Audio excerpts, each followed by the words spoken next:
परमेश्वर हमारी तरफ से लड़ने के लिए तैयार है। परमेश्वर कह रहा है डरो मत, तुम्हारा दिल कच्चा ना हो। हमने पिछले हफ्ते गीत भी गाया था, डरो मत चुपचाप खड़े रहो, खुदा की नजात के काम देखो। परमेश्वर हमारी तरफ से लड़ने के लिए तैयार है। हमको क्या करना है? हमको क्या करना है? 3-4 बातों को आज देखने की कोशिश करते हैं। मेरे साथ में मनन के लिए सबसे पहले निकालिए प्रेरितों के काम 16 अध्याय। प्रेरितों के काम 16 अध्याय, उसके 22 वचन से लेकर 26 वचन तक।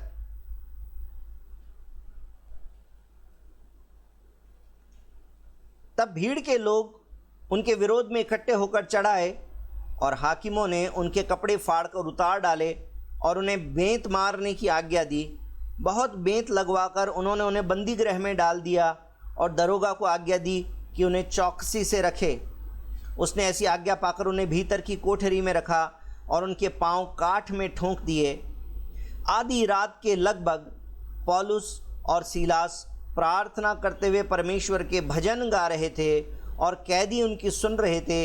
इतने में एकाएक बड़ा भूकंप आया, यहाँ तक कि बंदी गृह की नींव हिल गई और तुरंत सब द्वार खुल गए और सब के सब बंधन खुल पड़े।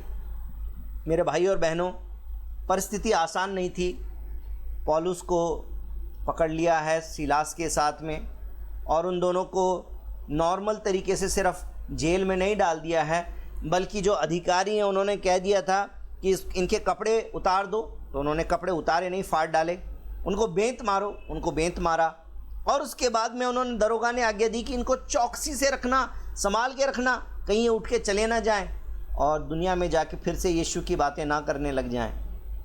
लेकिन जब उन्होंने, जो चौकीदार थे, जो सिपाही थे, उन्होंने सुना अरे दरोगा नाराज़ हो जाएगा अगर कुछ भी गड़बड़ी हो गई, तो उन्होंने क्या किया, उसको भीतर की कोठरी में रखा, बाहर वाली में नहीं, भीतर में, ताकि बाहर निकलेगा तो कहीं ना कहीं से पता चल जाएगा।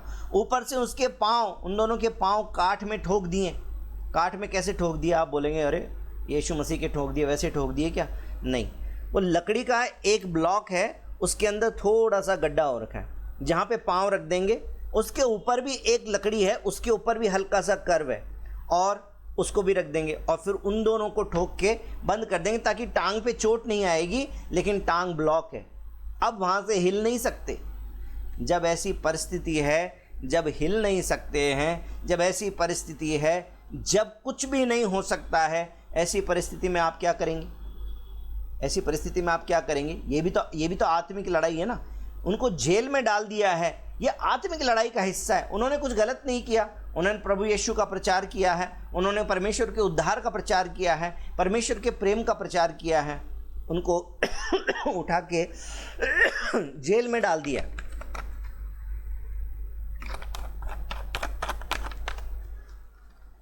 आत्मिक लड़ाई है। आपकी और मेरी लड़ाई दूसरी हो सकती है। आपको और मुझको जेल में नहीं डाला, हमारी लड़ाई दूसरी हो सकती है। हमारी परिस्थिति भी उतनी विकट हो सकती है जितनी विकट परिस्थिति उस समय पौलुस और सीलास की है। आपके परिवार वालों ने आपको बांध के रख दिया है और आपको कुछ करने नहीं दे रहे। क्यों? क्योंकि आप मसीह पर विश्वास करते हैं, इसलिए शायद आपका समाज, आपका गांव, आपके परिवार के लोग शायद आपके विरोध में आ गए, या आपकी परिस्थिति कुछ और है।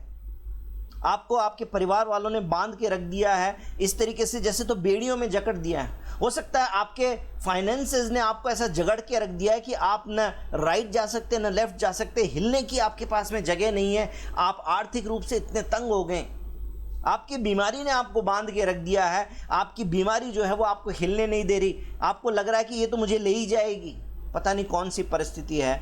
लेकिन आज ऐसी परिस्थिति में आप क्या करेंगे? ये एक आत्मिक लड़ाई है। इस जीवन के अंदर जो भी परिस्थितियां हमारे सामने आती है उसको सामान्य परिस्थिति मत समझिएगा। हर एक विश्वासी एक आत्मिक लड़ाई में है। हर एक परिस्थिति जो है उसके पीछे कोई है जो उन परिस्थितियों को आपके और मेरे जीवन में पैदा कर रहा है। वो परिस्थितियां जब आपके जीवन में आती है, उस आत्मिक लड़ाई के अंदर परमेश्वर आपकी तरफ से लड़ने के लिए तैयार है। लेकिन आपको क्या करना है? आपको भी कुछ करना है। क्या करना है? यहाँ पर 25 वचन को जब आप पढ़ के देखते हैं तो 25 वचन में क्या लिखा हुआ है? 25 वचन में इस प्रकार से लिखा हुआ है कि पौलुस और सीलास आधी रात के लगभग प्रार्थना करते हुए परमेश्वर के भजन गा रहे थे। मेरे भाइयों और बहनों, जब सब कुछ अच्छा है, बैंक में अच्छा पैसा पड़ा हुआ है, सामने अच्छी प्रॉपर्टी है, सेहत एकदम सही है, पढ़ाई लिखाई अच्छी चल रही है, रिज़ल्ट अच्छा आया है, सब तरीके से संतुष्टि है, उस समय में गीत गाना बहुत आसान होता है। ताली बजा बजा कर बड़े आनंद के साथ में गीत गाया जा सकता है। लेकिन जब काठ में पैर ठोक दिए हैं, जब भीतर की कोठरी में डाल दिया है, जब हिलने की जगह भी नहीं छोड़ी है, आपकी परिस्थितियों ने आपको इतना विवश कर दिया है कि आपकी आंखों से आंसू ही आने को तैयार हैं। आपका दिल जो है वो गिव अप करने के लिए तैयार है। आपका मन बोल रहा है आत्महत्या ही कर ले तो ये अच्छा है, छुटकारा तो मिले इस परिस्थिति से। उस लेवल तक शैतान या संसार या शरीर आपको पहुंचा चुका है। ऐसी परिस्थिति में गाना बड़ा मुश्किल है। जब सब कुछ अच्छा होता तो गाना बहुत आसान है, लेकिन जब सब कुछ गड़बड़ है तब गाना मुश्किल होता है। लेकिन आप पौलुस और सीलास के जीवन से देखिए मेरे भाइयों और बहनों कि 25 वचन के अंदर उन्होंने जो किया उसके कारण 26 वचन में क्या हो गया। उन्होंने आधी रात के लगभग गीत गाया, प्रार्थनाएं की, और मैं सोचता हूं कि कैदी जो सुन रहे थे उनको शायद प्रभु के वचन भी बता रहे होंगे। लेकिन सबसे मुख्य बात है कि परमेश्वर के भजन गा रहे थे। ऐसी परिस्थिति में प्रार्थना करना तो एक बार को लाजमी है, लेकिन क्या परमेश्वर के गीत गा सकते हैं? लेकिन आराधना में छुटकारा है। आप और मैं गीत गाते हैं ना कई बार, आराधना में है छुटकारा, आराधना में है चंगाई, शरीर प्राण आत्मा में क्या देता है? शांति आनंद देता है। कौन? जान से प्यारा प्रभु। तो क्या करें? प्रार्थना करें, आराधना करें, वो अच्छा है, सबसे भला है। हमने गीत गाया, प्रभु परमेश्वर तो कितना भला है। गीत गाना है, आराधना करनी है जब परिस्थितियां सब कुछ अच्छी है। अभी आपके पास में इंटरनेट है, आपके पास में मोबाइल है 25,000 रुपये का, आपके पास में खाने को रोटी है, आपने खा ली होगी, नहीं तो मीटिंग के बाद खा लेंगे। जब सब कुछ अच्छा है तब भी नहीं गा रहे, शर्म के मारे सोचते हैं कि गाएंगे नहीं, सुन लेंगे, आनंदित होंगे, प्रभु की भक्ति होएगी। मेरे भाई और बहनों, पौलुस और सीलास परिस्थितियों के बीच में गा रहे थे। गाने की ज़रूरत है। आज परिस्थिति जब आपकी कठिन हो गई है तो गाना शुरू कर दीजिए, गाना शुरू कर दीजिए, प्रभु की महिमा, प्रभु की भक्ति करना शुरू कर दीजिए। बाइबल के अंदर सिर्फ एक घटना नहीं है, नए नियम की थी, पुराने नियम की घटना जिसके ऊपर थोड़ा सा मनन हमने पहले भी किया था। यहोशू की किताब उसका 6वां अध्याय, उसके 2 वचन से लेकर 5 वचन तक पहले पढ़ता हूँ, फिर 10, 15 और 20 वचन भी पढ़ूंगा। यहोशू की किताब 6वां अध्याय 2 वचन से लेकर 5 वचन तक लिखा है, फिर यहोवा ने यहोशू से कहा, सुन, मैं यरीहो को उसके राजा और शूरवीरों समेत तेरे वश में कर देता हूँ। परमेश्वर ने डिसाइड कर लिया है कि तुम्हारी तरफ से तो मैं लड़ूंगा, मैं उनको तुम्हारे वश में कर दूंगा।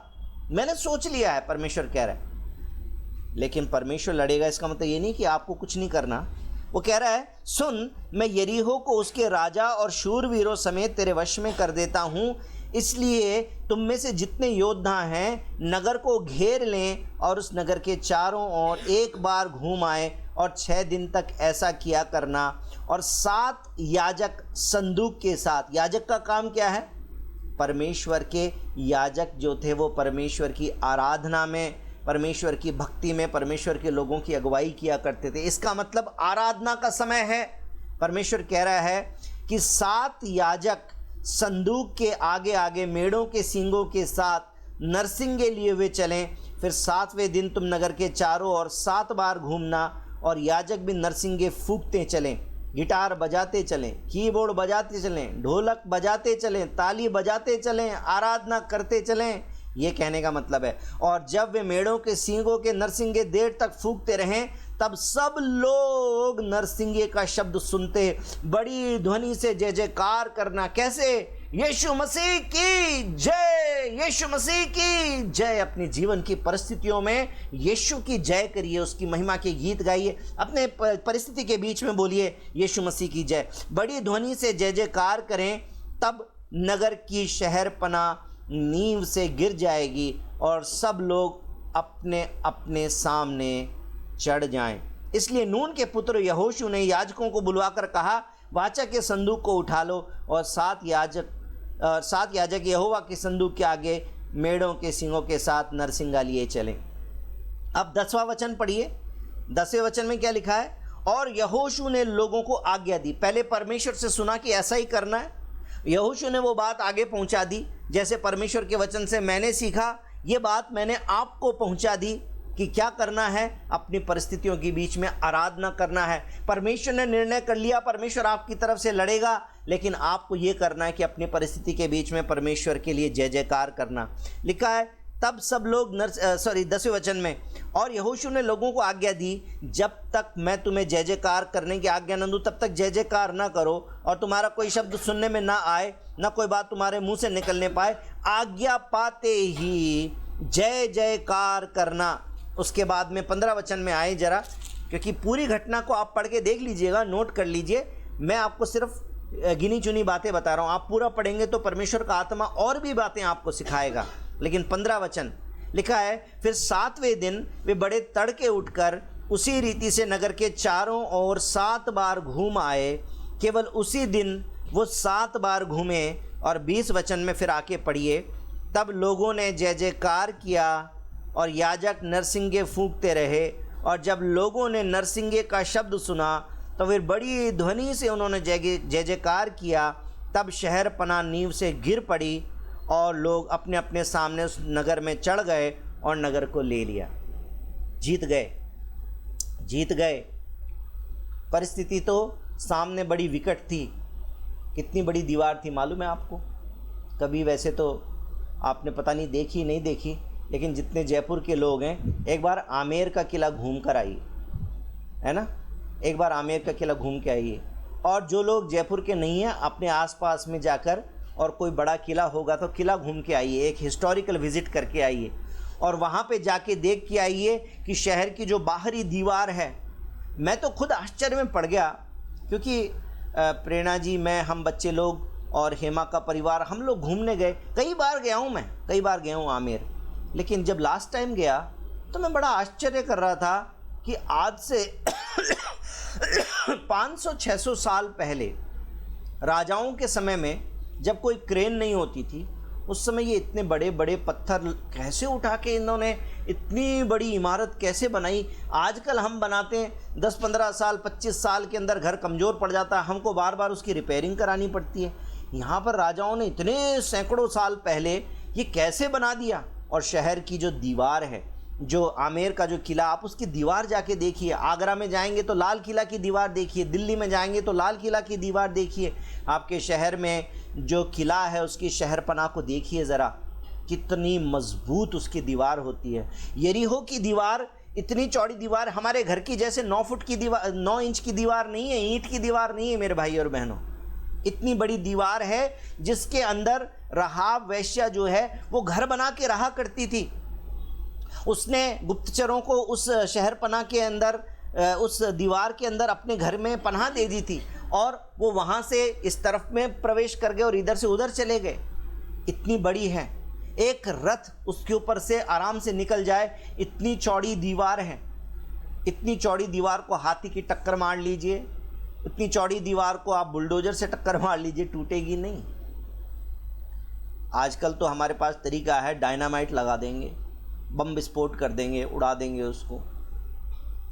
यीशु मसीह के समय में, यहोशू के समय में ऐसी कोई भी व्यवस्था नहीं थी, लेकिन उनके पास में इतनी मुश्किल परिस्थिति थी कि इस शहर के ऊपर तो हम कभी जय पा नहीं सकते। परमेश्वर कहते हैं कि मैंने तो तुम्हारे लिए जय ऑलरेडी डिक्लेयर कर दी है, मैंने तुम्हारी जीत निश्चित कर दी है। तुमको वहाँ पर जाकर आराधना करनी, तुमको परमेश्वर की जय जयकार करनी। मेरे भाई और बहनों, आज यशायाह 29 उसके 13 में मैंने आपको पढ़ के सुनाया। परमेश्वर आपकी परिस्थितियों के बीच में आप कितनी आराधना करते हैं उस बात को जानता है। परमेश्वर जानता है कि आपका मन उसके समीप है या सिर्फ आप दिखावे के लिए गा रहे हैं। क्या आप इसलिए गा रहे क्योंकि ब्रजेश भाई गा रहे, या इसलिए गा रहे क्योंकि आप उस परमेश्वर की आराधना करना चाहते हैं? या आपके हाथ में परमेश्वर की आराधना करें। आज आपकी जो भी परिस्थिति है उसके अंदर आपको परमेश्वर जय दिलाएगा। जब आप आत्मिक लड़ाई में हैं, सबसे पहला काम करना शुरू कर दीजिए, गीत गाना शुरू कर दीजिए, उस परमेश्वर की भक्ति करना, उसकी जय जयकार करना शुरू कर दीजिए, पहली बात। दूसरी बात, प्रेरितों के काम उसका 12 अध्याय उसके 3 से 5 तक पढ़ें। प्रेरितों के काम उसका 12 अध्याय उसका 3 से 5। सबसे पहले मैंने आपको बताया पौलुस और सीलास क्या कर रहे थे, प्रार्थना कर रहे थे, साथ में परमेश्वर की महिमा के गीत गा रहे थे। अब देखिए एक दूसरी घटना है यहाँ पर पतरस के साथ में घटना हो गई है, और तीसरे वचन से लिखा हुआ है कि जब उसने देखा, किसने, हेरोदेस राजा ने, जब उसने देखा कि यहूदी लोग इस बात से आनंदित होते हैं क्योंकि उन्होंने यूहन्ना के भाई याकूब को मरवा डाला, तो मसीह लोगों को जब सताया जाता है, मार डाला जाता है, तो ये यहूदी लोग बड़े खुश हो रहे हैं। तो फिर से पढ़ रहा हूँ, जब उसने देखा कि यहूदी लोग इस बात से आनंदित होते हैं तो उसने पतरस को भी पकड़ लिया। वे दिन अख़मीरी रोटी के थे। उसने उसे पकड़ के बंदी गृह में डाला और 4-4 सिपाहियों के 4 पहरों में रखा, और इस विचार से कि फसह के बाद इसे लोगों के सामने लाएं। बंदी गृह में पतरस बंद था, परंतु कलीसिया उसके लिए लौ लगाकर परमेश्वर से प्रार्थना कर रही थी। 6 वचन में लिखा है, जब हेरोदेस उसे लोगों के सामने लाने को था, उसी रात पतरस 2 जंजीरों से बंधा हुआ 2 सिपाहियों के बीच में सो रहा था, और पहरुए द्वार पर बंदी गृह की रखवाली कर रहे थे। मेरे भाई और बहनों, आप लोग कभी कोर्ट में जाएं, सेशन कोर्ट में, जहां पर आपराधिक मामलों का निर्णय किया जाता है, वहां पर जब पुलिस किसी अपराधी को लाती है तो आप देखिएगा क्या करते हैं। अगर गंभीर अपराधी है तो क्या करेगा पुलिस वाला, अपने हाथ में भी हथकड़ी पहन लेगा, एक हाथ में, और एक हथकड़ी जो है वो उस अपराधी को पकड़ा उसके हाथ में डाल देगा, ताकि अब ये भाग नहीं सकता। जब तक ये मेरा हाथ काट के नहीं लेके जाएगा, अब ये तो भाग नहीं सकता। अपराधी को अपने साथ में जकड़ लेते हैं ताकि अब वो भाग नहीं सकेगा। पतरस के साथ में भी ऐसा ही कर दिया है। रात का समय है और लिखा हुआ है कि पतरस 2 जंजीरों से बंधा हुआ है, एक से नहीं 2। एक सिपाही ने इस तरफ से जंजीर बांध लिए और अपने साथ में भी बांध लिए, इस तरफ में दूसरे सिपाही ने जंजीर बांध लिए, अपने साथ भी बांध लिए, और दोनों सिपाही बंदी गृह की रखवाली भी कर रहे हैं। वैसी परिस्थिति है ना जैसे पौलुस की जैसी बड़ी खतरनाक सी परिस्थिति दिख रही है। इस परिस्थिति में कलीसिया क्या कर रही है? यदि परिस्थिति गंभीर है तो आपको और मुझको कलीसिया के रूप में एक काम करने की ज़रूरत है। हमें लौ लगाकर प्रार्थना करने की ज़रूरत है। कलीसिया का मतलब मैंने आपको पहले भी बताया, हम सब मिलकर भी एक कलीसिया हैं। एक परिवार में जितने विश्वासी हैं ये भी एक कलीसिया हैं, और आप अकेले एक विश्वासी के रूप में भी एक कलीसिया हैं। कलीसिया का काम है प्रार्थना करना। जब परिस्थिति विकट आ जाए तो काम है हमारा प्रार्थना करना। आपको मैंने पिछले हफ्ते एक वचन पढ़वाया था, आज एक बार फिर से उसको पढ़ के देखें। नए नियम का एग्जाम्पल मैंने आपको बता दिया। दूसरा इतिहास 20 अध्याय उसका 3 वचन, अगर आप शुरू से पढ़ेंगे तो आपको पता चलेगा कि मुआबी और अम्मोनियों ने युद्ध करने के लिए यहोशापात राजा पर चढ़ाई कर दी है, और अब यहोशापात डर गया। तीसरा वचन जो है यही कह रहा है, तब यहोशापात डर गया और यहोवा की खोज में लग गया। सबसे पहला काम, जब डराने वाली परिस्थिति आपके सामने खड़ी हो जाए, क्योंकि लड़ाई है तो डर तो लग सकता है, लड़ने के लिए आ गया है, शैतान लड़ रहा है, परिस्थितियाँ लड़ रही है, आपकी आर्थिक परिस्थिति लड़ रही है, आपकी बीमारी लड़ रही है, आपका पति आपसे लड़ रहा है, आपकी पत्नी आपसे लड़ रही है, आपका परिवार आपसे लड़ रहा है, आपका समाज आपसे लड़ रहा है। लड़ाई जब हो रही है थोड़ा डर लगता है। यहोशापात का डर जब लगा तो यहोशापात डर के मारे क्या कर रहा है? क्या डर के कहीं छुप के जाके बैठ गया? नहीं, वो यहोवा की खोज में लग गया। लिखा है तब यहोशापात डर गया जब उसको पता चला कि लड़ाई करने के लिए बहुत सारी सेना आ गई है। यहोवा की खोज में लग गया और पूरे यहूदा में उपवास का प्रचार करवा दिया। यानी कि वो भी उपवास और प्रचार कर रहा है और अपने लोगों को भी बोल रहा है कि तुम भी उपवास और प्रचार करो। उसके बाद 5वें वचन से 12वें वचन तक अगर आप पढ़ के देखेंगे तो वहाँ पर वो परमेश्वर के सामने प्रार्थना कर रहा है। 6ठे वचन में इस प्रकार से प्रार्थना कर रहा है, हे हमारे पितरों के परमेश्वर यहोवा, क्या तू स्वर्ग में परमेश्वर नहीं है? क्या तू जाति जाति के सब राज्यों के ऊपर प्रभुता नहीं करता? क्या तेरे हाथ में ऐसा बल और पराक्रम नहीं है कि तेरा सामना कोई नहीं कर सकता, हे हमारे परमेश्वर। और इस प्रकार से परमेश्वर से वो क्या कर रहा है, प्रार्थना कर रहा है। उसके बाद 13 वचन में आप पढ़ के देखिए, सब यहूदी अपने अपने बाल बच्चों, स्त्रियों और पुत्रों समेत यहोवा के सम्मुख खड़े रहे, प्रार्थना कर रहे हैं। नए नियम में हमने देखा कलीसिया प्रार्थना कर रही है, पुराने नियम में सारे के सारे परमेश्वर के लोग मिलकर प्रार्थना कर रहे हैं। और इसलिए क्योंकि वो लोग प्रार्थना कर रहे हैं, इस कारण 15 वचन से अब आप पढ़ के देखिए तो यहाँ पर लिखा है, तब वह कहने लगा, हे सब यहूदियों, हे यरूशलेम के रहने वालों, हे राजा यहोशापात, तुम सब ध्यान दो, यहोवा तुमसे यूँ कहता है, तुम इस बड़ी भीड़ से मत डरो, तुम्हारा मन कच्चा ना हो, क्योंकि युद्ध तुम्हारा नहीं परमेश्वर का है। कल उनका सामना करने को जाना, देखो वो शीश की चढ़ाई पर चढ़े आते हैं और यरूएल नामक जंगल के सामने नाले के सिरे पर तुम्हें मिलेंगे। इस लड़ाई में तुम्हें लड़ना ना होगा। हे यहूदा, हे यरूशलेम, ठहरे रहना, खड़े रहकर यहोवा की ओर से अपना बचाव देखना, मत डरो, तुम्हारा मन कच्चा ना हो। कल उनका सामना करने को चलना, यहोवा तुम्हारे साथ चलेगा। मेरे भाइयों और बहनों, आज मैं आपसे कहना चाहता हूँ, परमेश्वर आपके साथ कब चलेगा?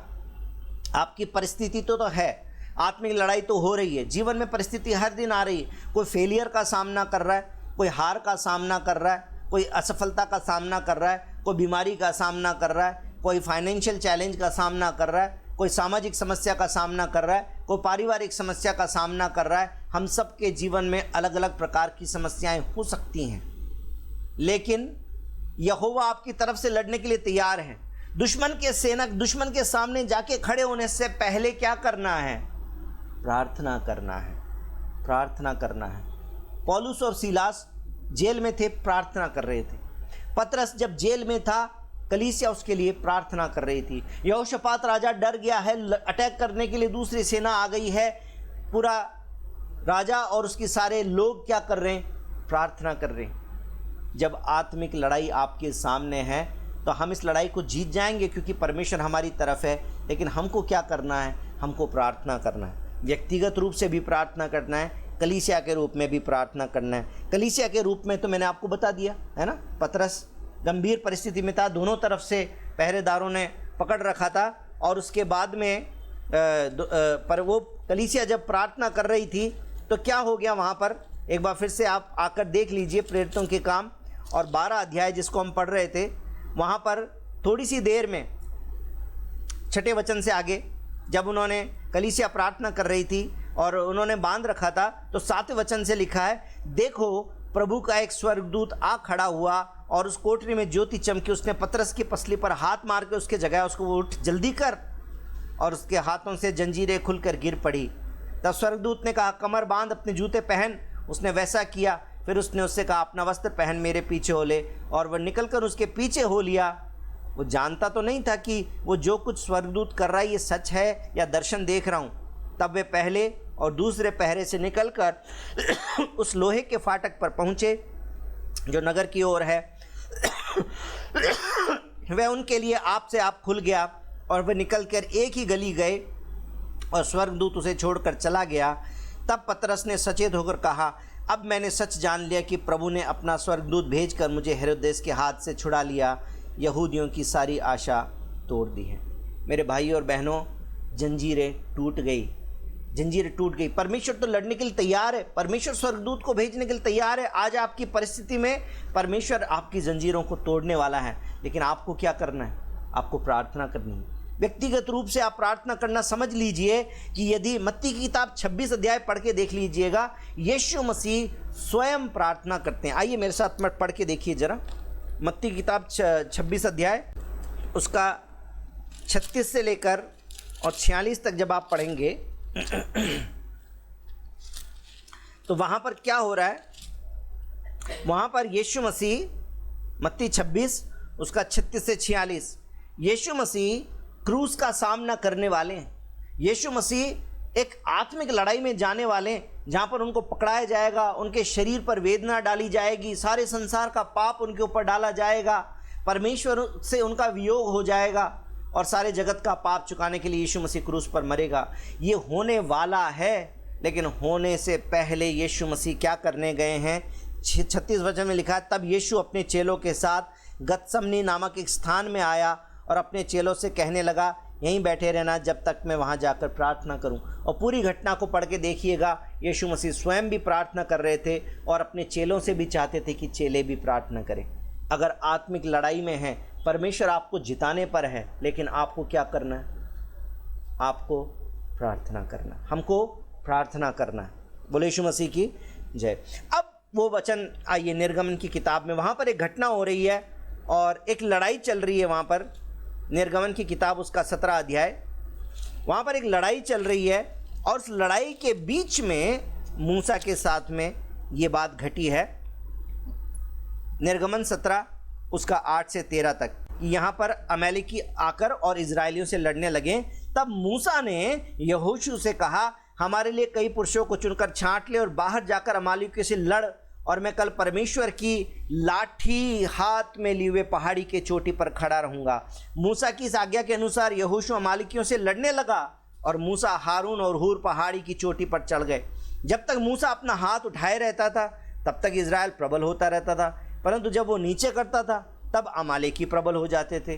पर जब मूसा के हाथ भर गए, थक गए, तब उन्होंने एक पत्थर लेकर मूसा के नीचे रख दिया और वो उस पर बैठ गया और हारून और हूर एक एक अलंग उसके हाथ को संभालते रहे और उसके हाथ सूर्यास्त तक स्थिर रहे और यहोशू के अनुचरों समेत अमालेकियों को तलवार के बल से हरा दिया। क्या हो रहा है यहाँ पर? एक लड़ाई चल रही है, उसके अंदर परमेश्वर की लाठी लेकर मूसा खड़ा है। जब तक हाथ ऊपर रखता है तब तक जीतते रहते हैं, हाथ नीचे करता है तो हारने लग जाते हैं। फिर लोगों ने क्या किया? जो उसके साथ में थे उन्होंने क्या किया? उसके हाथ को संभाल लिया, उसके हाथ के नीचे पत्थर लगा दिया, उसके हाथ को पकड़ लिया। हाँ, इसका हाथ जब तक वो ऊपर रहेगा हम जीतते रहेंगे। मेरे भाई और बहनों, यहाँ पर दो चीज़ें सीखने की है। एक बात, परमेश्वर का दास जो आपकी अगुवाई करता है उसके लिए लगातार प्रार्थना करना है, उसके लिए लगातार प्रार्थना करना है, क्योंकि ऐसा नहीं कि वो थक नहीं सकता, वो डिस्करेज नहीं हो सकता, वो निराश नहीं हो सकता। इसलिए अपने अगुवा के लिए भी लगातार प्रार्थना की ज़रूरत है। लेकिन साथ साथ में एक दूसरी बात यहाँ पर है कि जो आपके हाथ में है उसको परमेश्वर के लिए आगे बढ़ाना है। यहोशू मूसा के पास में परमेश्वर की दी हुई एक लाठी थी, परमेश्वर ने कहा था इसको आगे बढ़ाना है। कई घटनाएं हैं बाइबल के अंदर। निर्गमन की किताब इसके 15 अध्याय और उसके 22 से 25 में भी देख लीजिएगा आप। वहाँ पर मूसा इजरायलियों को लाल समुद्र के आगे ले गया। वो शूर नामक जंगल में आए। जंगल में जाते हुए 3 दिन तक पानी का सोता ना मिला। फिर मारा नामक एक स्थान पर पहुँचे, वहाँ का पानी खारा था, उसे वो पी ना सके, इस कारण उस स्थान का नाम मारा पड़ा।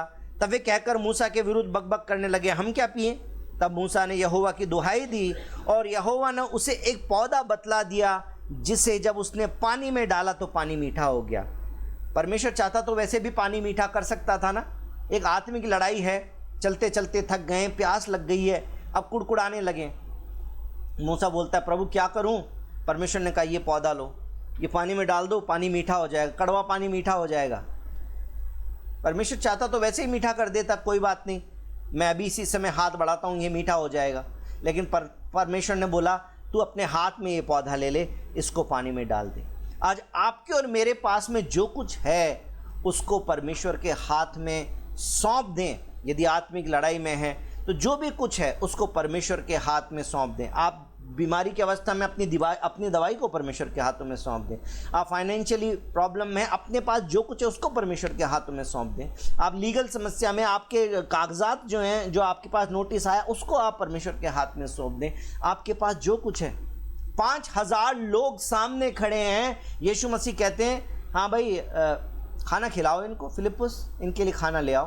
बोलते प्रभु साल भर तक कमाएंगे तो भी नहीं होगा इनके लिए पूरा। प्रभु कहते तुम्हारे पास क्या है, जला ले आओ। मत्ती की किताब 14 अध्याय के अंदर 17 से 18 में आप पढ़ के देख लीजिएगा। यीशु मसीह ने बोला, तुम्हारे पास क्या है, ले आओ जरा मेरे पास में। और वो लोग क्या लेके आए? वो लेके आए 5 रोटी और 2 मछली। मत्ती की किताब 14 अध्याय उसके 17 वचन से आगे पढ़ रहा हूँ। उन्होंने उससे कहा, हमारे पास तो 5 रोटी और 2 मछली को छोड़ और कुछ नहीं है। उसने कहा, उनको यहाँ मेरे पास ले आओ। तब उसने लोगों को घास पर बैठने को कहा, उन 5 रोटी और 2 मछलियों को तोड़ा, स्वर्ग को देखकर धन्यवाद किया रोटी तोड़ तोड़ कर चेलों को दी, चेलों ने लोगों को दी, सब खाकर तृप्त हो गए और टोकरियाँ भी भर भर के उठा ली। आज आपके सामने क्या ऐसी परिस्थिति है कि कुछ है नहीं आपके पास में? परमेश्वर मुहैया करने वाला परमेश्वर है। ये भी आपकी एक आत्मिक लड़ाई हो सकती है जब आपके पास में कुछ नहीं है, लेकिन परमेश्वर कहता है तुम्हारे पास क्या है उसको ले आओ। आज हमारे पास जो कुछ है उसको परमेश्वर के हाथों में सौंप दें और उसके बाद आप देखेंगे कि परमेश्वर उसको मल्टीप्लाई करके आपको उस परिस्थिति के अंदर जय दिलाता है या नहीं दिलाता। आप एलिया के बारे में पढ़ के देखिएगा, पहला राजा में एलिया को परमेश्वर ने कहा कि सारपत में एक विधवा को मैंने बोल दिया, वो तेरी सुधि लेगी, तुझे खिलाएगी पिलाएगी, उसके पास चला जा। वो सारपत में पहुंच गया और सारपत में पहुंचने के बाद में उस विधवा को बोलता है कि तू मेरे लिए एक मैदा की रोटी बना ला और थोड़ा पानी लिया। वो विधवा बोलती है देख हमारे पास में तो इतना सा ही ये आटा है, मैं खाऊंगी, मेरा बेटा खाएगा, खा पी के मर जाएंगे, क्योंकि इसके बाद हमारे पास कुछ है नहीं, अकाल चारों तरफ पड़ा हुआ ही है, अब हमारे पास कुछ नहीं है। परमेश्वर के दास ने बोला डरो मत, इसी का तुम पहले बना के मेरे पास ले आओ और तुम्हारे पास में कभी कोई कमी नहीं होगी। और परमेश्वर ने ना उनका मैदा कभी बीतने दिया, ना कभी उनका तेल बीतने दिया, परमेश्वर ने उनके लिए मुहैया किया। परमेश्वर ने एलिया को नदी के पास में कौवे के मुंह से रोटी खिलाई। परमेश्वर ऐसा परमेश्वर है, उस पर भरोसा करें, उस पर विश्वास करें। आत्मिक लड़ाई में है, परमेश्वर हमारी तरफ से लड़ने के लिए तैयार है। हमको क्या करना? पहली बात, हर परिस्थिति में परमेश्वर की आराधना करते रहें। दूसरी बात, प्रार्थना करें। तीसरी बात, अपने परमेश्वर के दास के लिए भी प्रार्थना करें और साथ साथ में अपनी परिस्थितियों के लिए प्रार्थना करें। जो कुछ आपके पास है उसको परमेश्वर के हाथों में सौंप दें। और आखिरी बात है, परमेश्वर पर भरोसा रखें। आपका विरोधी बहुत खतरनाक लग रहा होगा, आपकी परिस्थिति बहुत खतरनाक लग रही होगी, आपको इम्पॉसिबल लग रहा होगा, इससे तो जीत नहीं सकते कभी भी। परमेश्वर पर भरोसा करिए, परमेश्वर पर भरोसा करिए। दाऊद ने परमेश्वर भरोसा किया। पहला शमूएल 17 अध्याय 26 वचन। पहला शमूएल 17 अध्याय 26 वचन। पूरा अध्याय पढ़ के देख लीजिएगा, खासतौर पे 12 वचन से लेकर, लेकिन मैं इस समय आपके साथ ये 26 वचन पढ़ूंगा। तब दाऊद ने उन पुरुषों से जो उसके आसपास खड़े थे पूछा, जो इस पलिश्ती को मारकर इजरायलियों की नामधराई दूर करेगा उसके लिए क्या किया जाएगा? वो खतना रहित पलिश्ती क्या है कि जीवित परमेश्वर की सेना को ललकारे? कौन है ये दाऊद? कौन है ये जो बोल रहा है? ये सेनापति नहीं है, ये वो नहीं है ट्रेंड सैनिक जिसका सीना जो है वो 42 इंच का है, जिसके हाथ में जो बहुत बड़ा तलवार है या कोई बड़ी ढाल है और लड़ने के लिए पूरा बख्तर उसने पहन रखा है। ऐसा नहीं है। 17 साल का पतला दुबला सा लड़का है जो भेड़ बकरियां चराता है, जिसको परमेश्वर ने अभिषेक कर दिया और परमेश्वर के जो याजक है, परमेश्वर का भविष्यवक्ता है, उसने आके उसको राजा अभिषेक कर दिया। पर इसके पास में कोई पावर नहीं है, इसके पास में कोई सैन्य कौशल नहीं है, इसको लड़ना नहीं आता है। और जिनको लड़ना आता है उनके सामने गोलियत नाम का एक बहुत 9 फुट का लंबा चौड़ा आदमी खड़ा हो गया है। और वो क्या कह रहा है? 17 अध्याय के और 8वें वचन से लिखा है, वह खड़ा होकर इजरायली पातियों को ललकार के बोलता है, तुमने यहाँ कर लड़ाई के लिए क्यों पाती बांधी? क्या मैं पलिश्ती नहीं हूँ? तुम शाऊल के अधीन नहीं हो? अपने में से एक पुरुष चुन लो, मेरे पास में उतर आए, मुझसे लड़े, मुझे मार सके तो हम सब तुम्हारे अधीन हो जाएंगे। परंतु यदि मैं उस पर प्रबल होकर मारूं तो तुमको हमारे अधीन होकर हमारी सेवा करनी पड़ेगी। और 11 वचन में लिखा है, उस पलिश्ती की बातों को सुनकर शाऊल और समस्त इजरायलियों का मन कच्चा हो गया, डर गए। राजा भी डर गया, सेना भी डर गई, सेनापति भी डर गया, मन कच्चा हो गया, सब डर चुके हैं, लड़ाई करने को तैयार नहीं है, कोई आगे जाने को तैयार नहीं है। और तब ये 17 साल का पतला दुबला लड़का आके बोलता है, ये पलिश्ती है कौन जो सेनाओं के यहोवा परमेश्वर के सामने खड़ा हो सके? ये नहीं कह रहा है कि मेरे सामने क्या खड़ा होएगा, है क्या ये चीज़? नहीं। अगर अपनी परिस्थिति को देखेगा, शरीर को देखेगा तो कुछ भी नहीं है। वो 9 फुट का आदमी, ये पतला दुबला लड़का है, उसको सैन्य कौशल है, उसको लड़ना आता है, भारी भारी हथियार उठा सकता है, जिसको इतना कॉन्फिडेंस है कि तुम्हारी सेना में से किसी को भी चुन लो, भेज दो लड़ने के लिए, सिर्फ मुझको ही हरा दोगे तो हमारे राज्य के ऊपर तुम कब्जा कर लेना। इतना कॉन्फिडेंस है, इतना सैन्य कौशल है, इतनी ताकत है उसके सामने। दाऊद अपने ऊपर भरोसा करके नहीं जा रहा, उसके ऊपर दाऊद किस पे भरोसा कर रहा है? कह रहा है वह खतना रहित पलिश्ती क्या है कि जीवित परमेश्वर की सेना को ललकारे। शाऊल की सेना नहीं है, मेरी सेना नहीं है, जीवित परमेश्वर की सेना है। उसका भरोसा परमेश्वर पे। आज आपकी परिस्थितियों के बीच में अपने मुंह के वचन बोलना शुरू कर दीजिए, अपने मुंह से बोलना शुरू कर दीजिए। ये बीमारी क्या है, ये लीगल केस क्या है, ये फाइनेंशियल प्रॉब्लम क्या है, आज आप परमेश्वर के सामने अंगीकार करना शुरू कर दीजिए। कह दीजिए कि मेरे जीवित परमेश्वर के सामने मेरी परिस्थिति क्या है जो मुझे हराएगी और मुझे डिगाएगी। आप आत्मिक लड़ाई में हैं, परमेश्वर आपके साथ लड़ने के लिए तैयार है, लेकिन आपको कुछ करना है।